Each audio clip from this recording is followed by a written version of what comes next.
Le Seigneur soit avec vous. Évangile de Jésus-Christ selon saint Matthieu.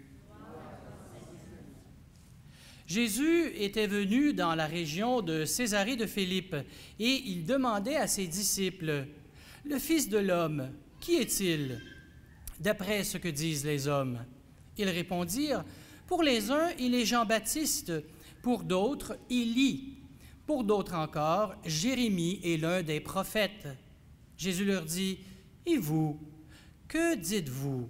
Pour vous, qui suis-je? » Prenant la parole, Simon-Pierre déclara, « Tu es le Messie, le Fils du Dieu vivant. » Prenant la parole à son tour, Jésus lui déclara, « Heureux es-tu, Simon, fils de Jonas. Ce n'est pas la chair et le sang qui t'ont révélé cela, mais mon Père qui est aux cieux. Et moi, je te le déclare, tu es Pierre, et sur cette pierre je bâtirai mon Église, et la puissance de la mort ne l'emportera pas sur elle. Je te donnerai les clés du royaume des cieux. Tout ce que tu auras lié sur la terre, cela sera lié dans les cieux, et tout ce que tu auras délié sur la terre sera délié dans les cieux. » Alors, il ordonna aux disciples de ne dire à personne qu'il était le Messie. Acclamons la parole de Dieu.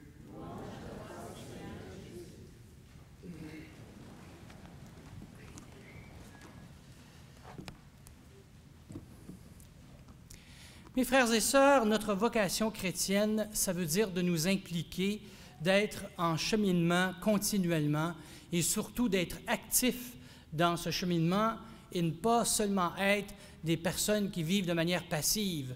Vous avez déjà entendu des motivateurs ou des conférenciers, des conférencières vous dire qu'il y a 3 sortes de personnes. La première personne, c'est une personne qui regarde la parade passer. Hein? La deuxième personne, c'est la personne qui ose avoir les 2 pieds et s'impliquer et être dans la parade. Et la troisième personne, c'est celle qui ne sait même pas qu'il y a une parade en ville. Alors, nous sommes appelés à être dans la parade, pas simplement à la regarder ou à se demander s'il y en a une en quelque part comme chrétien. Souvent, nous nous contentons d'être passifs. On se dit, c'est mieux de ne pas trop ébranler les choses. Dans la crise d'autorité actuelle et dans les crises d'institutions actuelles, on peut dire, sans se tromper, je crois, que plusieurs d'entre nous hésitent de prendre position, de nous mettre de l'avant, de jouer un rôle important dans la vie chrétienne, de peur de devenir des cibles des critiques ou même d'avoir peur de décevoir les autres. Les Écritures nous invitent aujourd'hui à une appréciation juste de nous-mêmes, à apprendre à nous connaître face à notre relation avec Jésus, de continuer notre cheminement par rapport à une vision responsable et engagée de l'autorité. De l'autorité, mais dans une collectivité. Vous savez, beaucoup d'entre nous percevons l'autorité soit comme une force qui vient brimer ma liberté dans un extrême, ou de l'autre qui, pour éviter l'erreur, s'y confie aveuglément. Nous vacillons souvent donc entre déresponsabilisation et conformisme.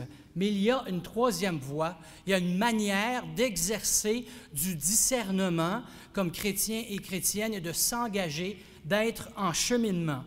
Si j'avais un titre à donner à mon homélie, je l'intitulerais « Croissance et autorité ». Je vous offre donc 3 pistes de croissance par rapport à l'autorité et chacune de ces pistes s'appelle l'une l'autre. La première, c'est la piste relationnelle. Probablement celle que nous pensons est le moins liée au sujet de l'autorité. La relation, c'est vraiment au cœur de l'apprentissage et de la croissance humaine. Toute forme de croissance veut dire de se laisser influencer par un autre. Et donc, il y a toujours une certaine forme d'autorité qui est exercée lorsqu'on est en train d'apprendre, de croître, de grandir. Pensez aux professeurs, aux éducatrices qui vous ont influencé. Pensez à vos parents, à vos grands-parents. Ce sont des gens qui ont une certaine autorité et qui, par la relation, nous ont aidés à approfondir, à grandir et à être capables de donner de nous-mêmes. La profession de foi de Pierre est donc d'abord et avant tout une réponse à une personne. Combien de fois on entend ça? Jésus est une personne, ce n'est pas une donnée de foi. On n'adhère pas à une idée ou à un concept quand on est chrétien et chrétienne. On est en cheminement, en relation avec une personne, Jésus-Christ lui-même. Et donc, qui dit relation, ici, dit croissance parce que chaque relation nous invite à devenir quelqu'un. Et Dieu sait que Jésus a appelé Pierre à devenir quelqu'un.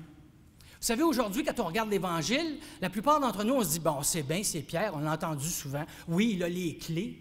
Mais si on retrace, si on fait un survol de la relation entre Pierre et Jésus, je pense qu'on découvre que ça n'a pas toujours été rose pour Pierre. Au contraire, Pierre a été appelé par Jésus parce que Jésus voyait du potentiel en lui. Il savait, en quelque part, que cet homme-là pouvait se donner complètement et entièrement. Pierre ne se croyait même pas digne de cet appel, mais Jésus l'invite. Oui, viens, relève le défi que je t'offre. Il lui demande de lui déclarer sa loyauté. Vous souvenez-vous, dans un épisode, à un moment donné, là, Jésus commence à parler de prendre sa croix, de le suivre, de renoncer à soi-même. Son message devient, je dirais, de moins en moins populaire parce que là, ça commence à faire mal. Puis il regarde Pierre, quand il voit quelques disciples qui s'en vont, en voulant dire, « ça, c'est trop pour nous, là. » Puis il regarde Pierre et dit, « Toi, est-ce que tu vas partir aussi? Qu'est-ce que tu vas faire? » Il lui demande de déposer son épée au jardin. Pierre décide qu'il va protéger son Seigneur. Pierre, c'est un homme entier, c'est un apôtre entier. Quand il voit que Jésus est menacé, qu'est-ce qu'il fait? Il ramasse une épée puis il est prêt à battre. Puis Jésus lui dit, non, tu ne comprends pas, ce n'est pas le genre de Messie que je suis. Dépose ton épée, Pierre. Dépose. Pierre apprend à se compromettre. Il est confronté. Il est réprouvé. Vous vous souvenez que l'idée de la souffrance ne plaisait pas du tout à Pierre, surtout qu'il croyait que Jésus était le Messie annoncé par les Écritures juives. Et donc, quand Jésus disait, « il faut que je parte, il faut que je meure », puis « non, non, non, pas toi, Seigneur », qu'est-ce que Jésus lui répond? Qu'est-ce que Jésus lui répond? « Retire-toi de moi, va-t'en, Pierre. C'est Satan qui parle en toi. Tu ne veux pas que je remplisse ma mission. » Il est sévèrement réprouvé à ce moment-là. Ça devait être dur pour quelqu'un comme Pierre de se faire... Quand quelqu'un t'aime et qu'il te parle comme ça, c'est dur à prendre. Mais ça fait partie de la relation. Dans le passage d'aujourd'hui, Pierre est confirmé parce que c'est un homme entier et qu'il ose parler et qu'il s'engage malgré sa faiblesse. Est-ce qu'il savait qu'il allait renier le Seigneur? Jésus ne demande pas d'être parfait. Jésus demande de s'engager pleinement sur la voie de la perfection. Jésus lui donne le nom de Pierre, et ce nom évoque à la fois la solidité de l'homme et sa force de pouvoir foncer, de s'ouvrir et même de devenir vulnérable. Nous pensons toujours que Pierre est le rocher, ça veut dire aucune fragilité. Je ne sais pas si vous connaissez le même Pierre que moi dans les évangiles, mais Pierre est un homme fragile. Pierre est un lâche. Pierre a renié. Et pourtant, c'est à lui que Jésus confie les clés. Le jeu de mots ici en grec, Petra Petrus, Pierre, Pierre, sur cette pierre, tu es Pierre et sur cette pierre. Qu'est-ce que ça dit? Ça dit solidité, mais ça dit aussi que Jésus confie à notre humanité, dans ce que nous sommes, malgré nos faiblesses, que nous pouvons être et que nous pouvons nous donner complètement malgré les difficultés que nous rencontrons. Et donc, au cœur de la croissance par rapport à l'autorité, il y a une question fondamentale de relation.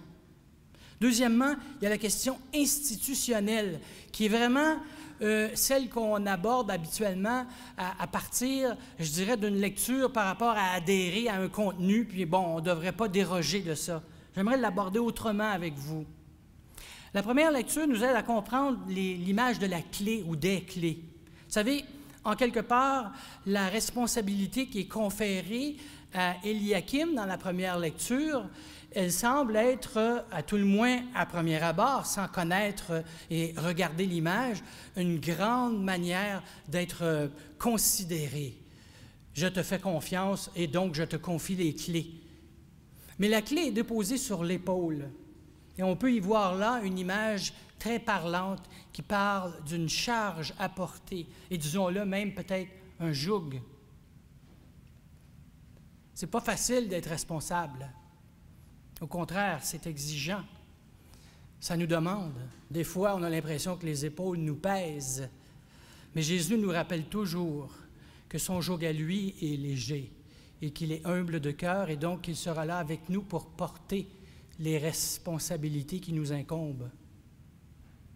On parle aussi de cette clé dans l'Apocalypse. Vous irez voir au chapitre 3, au verset 7, où Jésus utilise presque les mêmes termes qui sont employés dans la première lecture.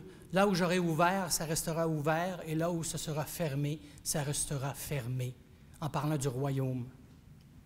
Vous savez, notre vie se vit au cœur des personnes et des responsables qui, malgré leur faiblesse, portent le poids du service qui leur a été incombé.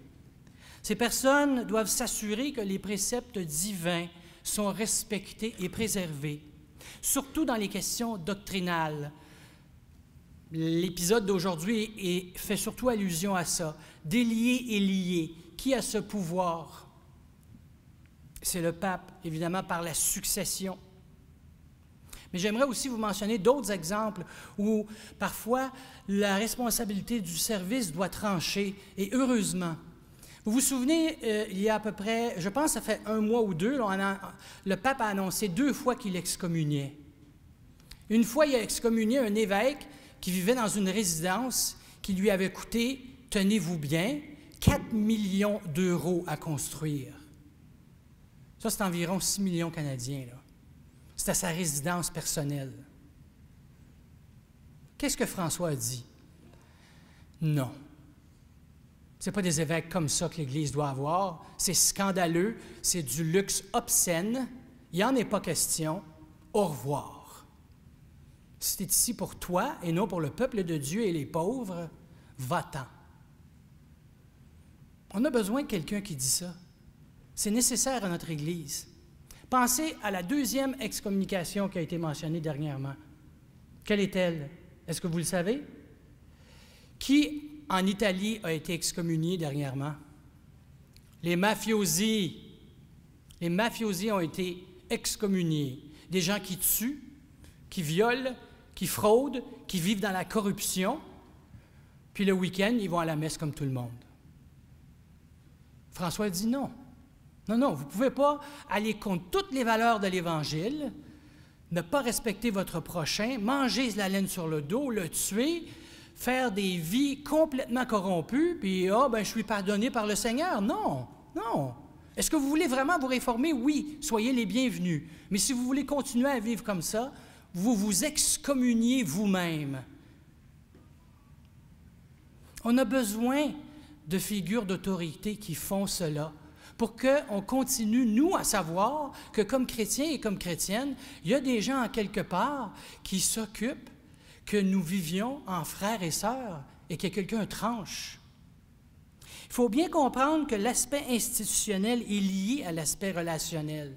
Autrement, c'est du contrôle pour du contrôle. Vous savez, la vraie relation de croissance et de relation avec Jésus, c'est là qu'on trouve le discernement à faire.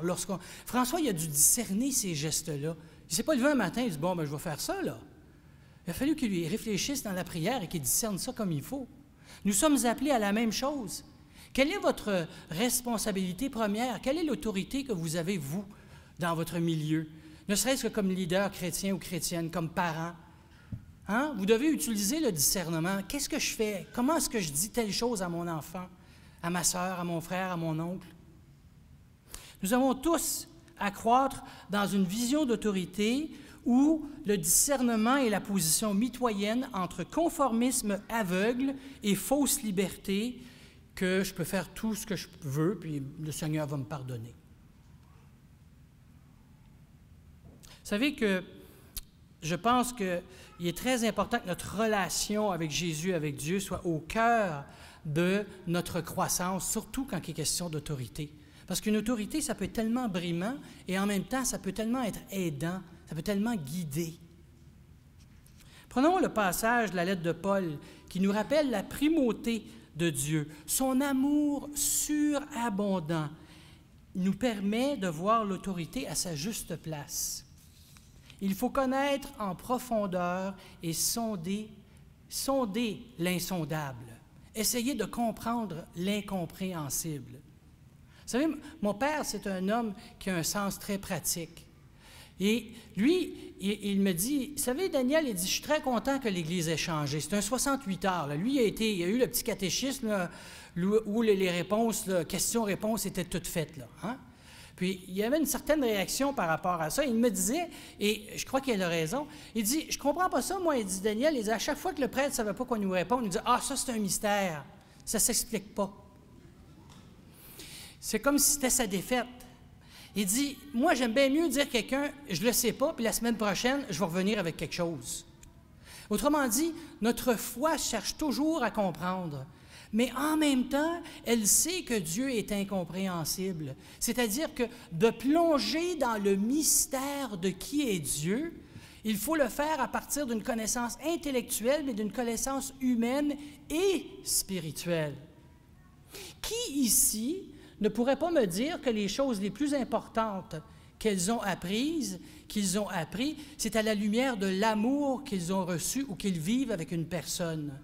Que ce soit leur époux, leur épouse, que ce soit avec quelqu'un où ils se sont vraiment sentis aimés. Est-ce qu'il n'y a pas quelque chose qu'on comprend de la vie, de nous-mêmes et même de Dieu à partir de cet amour-là?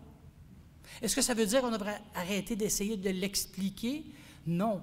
Ça veut dire qu'on peut rencontrer l'incompréhensible dans l'amour. Vous recevrez, nous dit Paul en Éphésiens, la force de comprendre avec les saints ce qu'est la largeur, la longueur, la hauteur et la profondeur.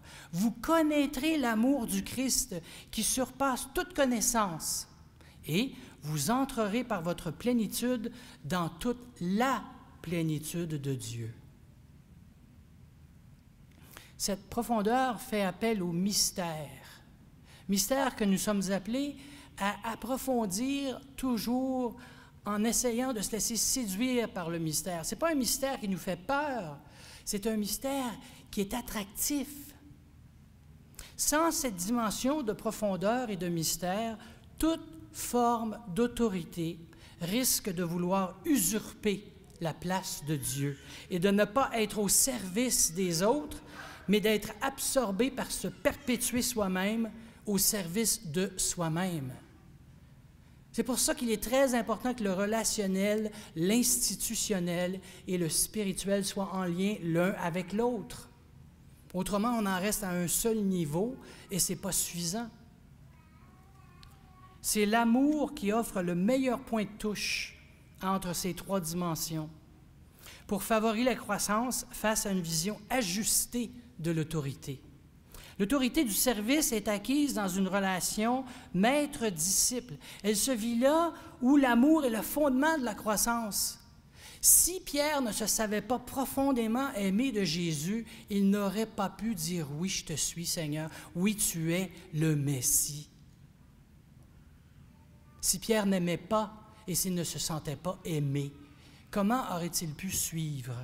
Comment aurait-il pu accepter cette charge? Et donc, la croissance accepte l'autorité comme un chemin possible. Ça permet une plus grande charité. Si on n'avait pas quelqu'un qui nous aide, comment est-ce qu'on vivrait en frères et sœurs pour essayer de trancher sur des choses fondamentales? Une connaissance véritable de la grandeur de Dieu ne se vit pas comme un abîme qui fait peur. Ce n'est pas quelque chose qu'on doit craindre. C'est un mystère surabondant dans lequel on est invité soit à plonger ou à se laisser enrober. Moi, j'ai rencontré des gens qui n'ont pas fait un cours de théologie de leur vie et ils ont une connaissance profonde de l'amour et du mystère de Dieu. Je ne vous dis pas que la théologie et les études, ce n'est pas important. Dieu nous a donné cette faculté pour qu'on s'en serve. Est-ce que ce n'est pas incroyable, les frères et sœurs, que l'amour, que la source de la sagesse, de toute science, qui est plus grande que l'univers, nous pouvons l'appeler notre Père? Est-ce qu'il n'y a pas quelque chose d'incroyablement grand en ça?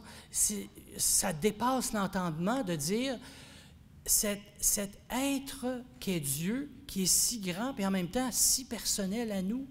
Quand on dit notre Père, c'est à ce Dieu insondable que nous parlons. C'est au nom du Père de l'amour. Notre Père d'amour, c'est le Père de l'amour. Nous voulons le célébrer comme des pierres. Chacune de nous, nous sommes des pierres. Ces personnes rochers, imparfaites, oui.